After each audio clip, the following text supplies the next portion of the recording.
खोजी टीवी के मुअज़्ज़िज़ दोस्तों, मैं हूं माजिद मलिक और आप तमाम देखने और सुनने वालों को अस्सलाम वालेकुम। नाज़रीन गिरामी, तहरीक लब्बैक की एहतजाजी रैली और हुकूमत के माबैन बढ़ती कशीदगी ने पंजाब भर का अमन दाव पर लगा रखा है। मार धाड़ और अफवाहों का सिलसिला जारी है। साद रिजवी की रिहाई और पुराने वादों की पासदारी का मुतालबा लिए तहरीक लब्बैक पाकिस्तान के कारकुनान दारुल हुकूमत की जानिब बढ़ रहे हैं, जबकि हुकूमत बज़िद है कि ना तो कोई मुतालबा माना जाएगा और ना ही मुजाहिरीन को इस्लामाबाद में दाखिले की इजाजत दी जाएगी। क्या ये अमल बड़े तसादुम को जन्म देगा? क्या तहरीक लब्बैक वाकई दहशतगर्द जमात है और क्या हुकूमत के इक़दामात दुरुस्त हैं? आज हम आपको पंजाब में जारी तहरीक लब्बैक की एहतजाजी तहरीक के हवाले से अहम मालूमात फ्राहम करने की कोशिश करेंगे और आपको बताएंगे कि हुकूमत आने वाले दिनों में क्या एक्शन लेने जा रही है। लिहाजा आपसे इल्तमास है कि हकायक और हालात को मुकम्मल तौर पर समझने के लिए वीडियो को आखिर तक जरूर देखिएगा। तो आइए चलकर मौजू का आगाज करते हैं। दोस्तों, जैसा कि आपके इल्म में है कि कालादम तहरीक लब्बैक और हुकूमत के दरमियान कशीदगी के नतीजे में पिछले कई दिनों से मुल्क का एक बड़ा हिस्सा मैदान जंग का मंजर पेश कर रहा है। रास्ते बंद हैं, खंदकें खोदी जा चुकी हैं, पुल तोड़ दिए गए हैं। पुलिस और मुजाहिरीन की झड़पों में दोनों फ्रीकैन खासा जानी और माली नुकसान भी उठा चुके हैं और सैकड़ों अफराद जख्मी भी हुए हैं।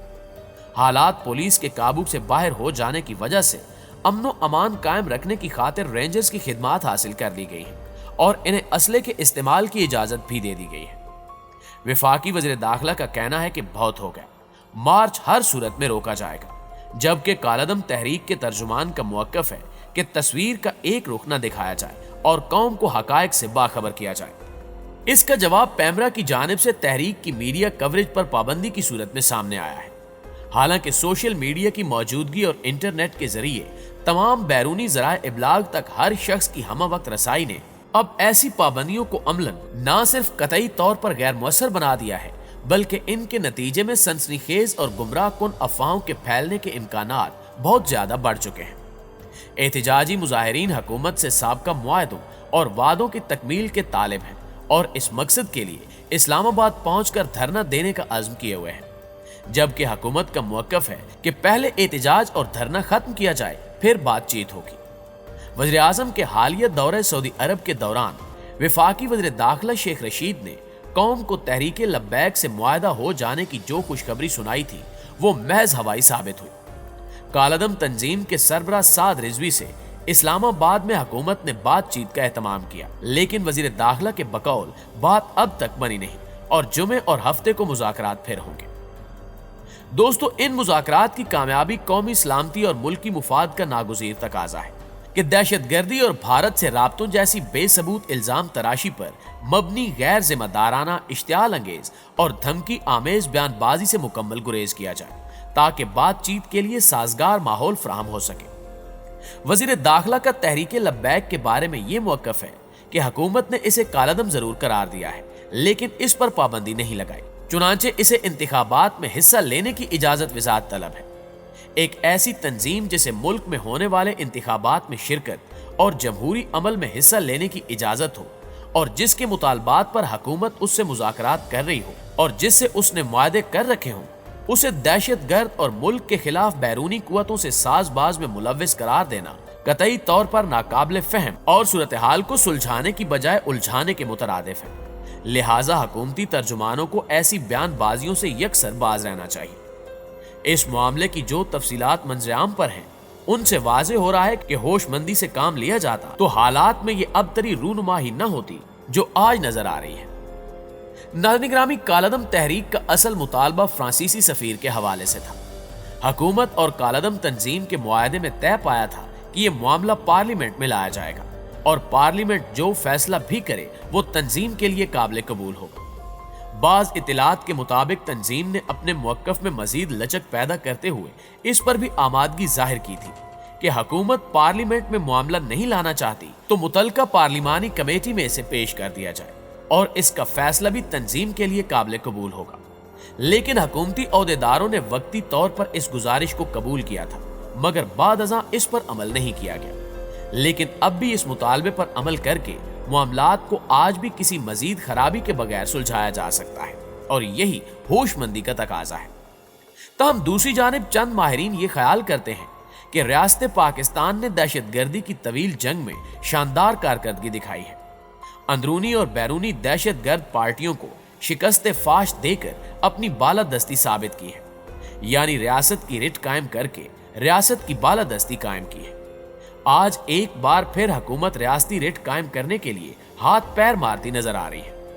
شیخ رشید، فواد چودھری اور ایسے ہی چند ایک دوسرے وزراء ریاست کے نمائندے بنے ہوئے اس کی رٹ قائم کرنے کے لیے کوشاں نظر آ رہے ہیں، لیکن ابھی تک بات بیانات سے آگے بڑھتی ہوئی نظر نہیں آ رہی۔ دونوں وزراء شیخ رشید اور فواد چودھری تحریک لبیک پر گرجتے برستے نظر آئے، لیکن ان کے بیانات میں مفاہمت نظر نہیں آئی۔ شیخ صاحب تحریک کے ساتھ ہونے والے حالیہ معاہدے کی باتیں کرتے بھی سنائی دی، تحریک پر عالمی پابندی لگنے کا ذکر کرتے ہوئے بھی پائے گئے۔ فواد چودھری تو ٹی ایل پی پر تنقید کرتے ہوئے خاصے آگے نکل گئے۔ وہ انہیں شر پسند اور دہشت گرد قرار دیتے رہے اور ریاستی بالادستی قائم کرنے کے عزم کا اظہار کرتے رہے۔ وزیر اعظم پاکستان نے واشگاف الفاظ میں کہا کہ ان کے ساتھ سختی سے نپٹا جائے گا۔ یہ بات انہوں نے بغیر کسی ابہام کے کہی ہے، گویا حکومت ٹی ایل پی کو غلط سمجھتی ہے اور ان کو مارچ اور مظاہرے کی اجازت نہیں دینا چاہتی۔ معزز دوستو، دوسری جانب کالعدم تنظیم کے مارچ کے باعث وفاقی دارالحکومت اسلام آباد اور پنجاب کے مختلف شہروں میں نظام زندگی متاثر ہے۔ راولپنڈی میں سیکیورٹی کے سخت انتظامات کیے گئے ہیں۔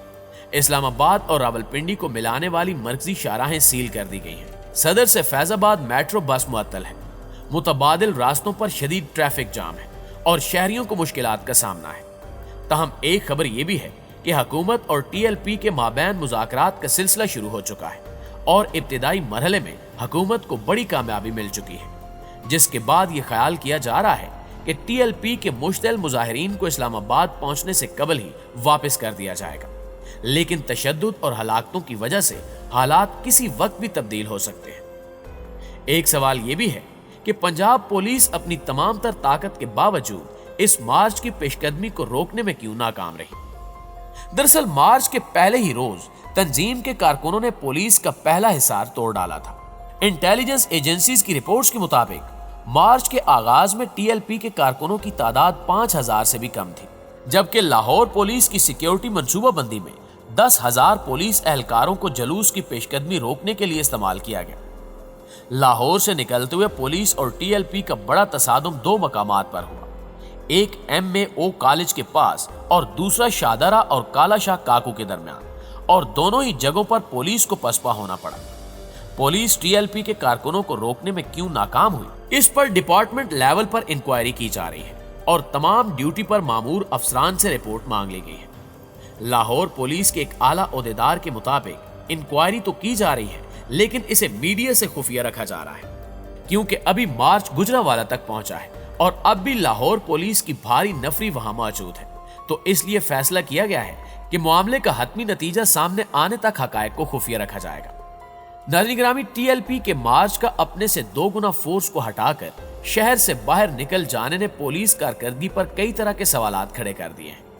کیا معاملہ حکمت عملی کا ہے یا پھر نااہلی کا؟ ماہرین کے اس حوالے سے کہنا ہے کہ لاہور پولیس پاکستان کے کسی بھی شہر سے زیادہ اور وسائل کے لحاظ سے بڑی فورس ہے اور اس کی تربیت بھی بہت بہتر ہے، اور یقینی طور پر اس بار ان سے حکمت عملی کی سطح پر غلطی ہوئی ہے۔ جلوس کو نکلنے اور سنبھلنے کا وقت نہیں دینا چاہیے تھا۔ جلوس کو 4 کلومیٹر نکلنے کے بعد روکا گیا، اور اس سے بھی اہم بات یہ تھی کہ 12 ربیع الاول سے پہلے انٹیلیجنس ہونی چاہیے تھی کہ یہ معاملہ آگے بڑھ سکتا ہے، تو اس سے پہلے گرفتاریاں کرنی چاہیے تھی۔ مرکزی قیادت پہلے ہی گرفتار ہے، اب سیکنڈ اور تھرڈ ٹیئر کو بھی پہلے ہی گرفتار کر لیا جاتا تو یہ مارچ سرے سے ہی ممکن نہیں تھا۔ میڈیا اینکرز کے مطابق ٹی ایل پی کے جلوس کا لاہور سے باہر نکل جانا فیصلہ سازی میں کوتاہی ہے۔ وقت پر درست فیصلہ نہ کرنے کی وجہ سے اس وقت پورا پنجاب تقریباً یرغمال بنا ہوا ہے۔ لاہور پولیس کی کل تعداد 35,000 ہے، اور اس فورس کو ایسی مذہبی تنظیم پر استعمال کرنا بھی بہت ضروری تھا، جو کہ نہیں کیا گیا۔ اس دفعہ ٹی ایل پی والوں کی تیاری پولیس سے زیادہ لگ رہی ہے۔ انہوں نے آدھے لوگ مارچ شروع کرنے سے پہلے ہی نکال دیے تھے، اور جب پولیس نے روکا تو پولیس کے پیچھے بھی 2000 لوگ حملہ آور تھے، تو پولیس کو سنبھلنے کا موقع ہی نہیں مل سکا۔ اب دیکھنا یہ ہے کہ حکومت اس مارچ سے کیسے نمٹے گی۔ کیا ٹی ایل پی کی احتجاجی تحریک اسلام آباد میں داخل ہو جائے گی؟ اس کا جواب تو ظاہر ہے آنے والا وقت ہی دے سکتا ہے، لیکن اس بارے میں آپ دوستوں کی رائے کیا کہتی ہے کمنٹ کر کے ہمارے ساتھ شیئر ضرور کیجیے گا۔ انشاءاللہ آپ سے ملاقات ہوتی ہے اگلی ویڈیو میں، تب تک اپنا خیال رکھیے، اللہ نگہبان۔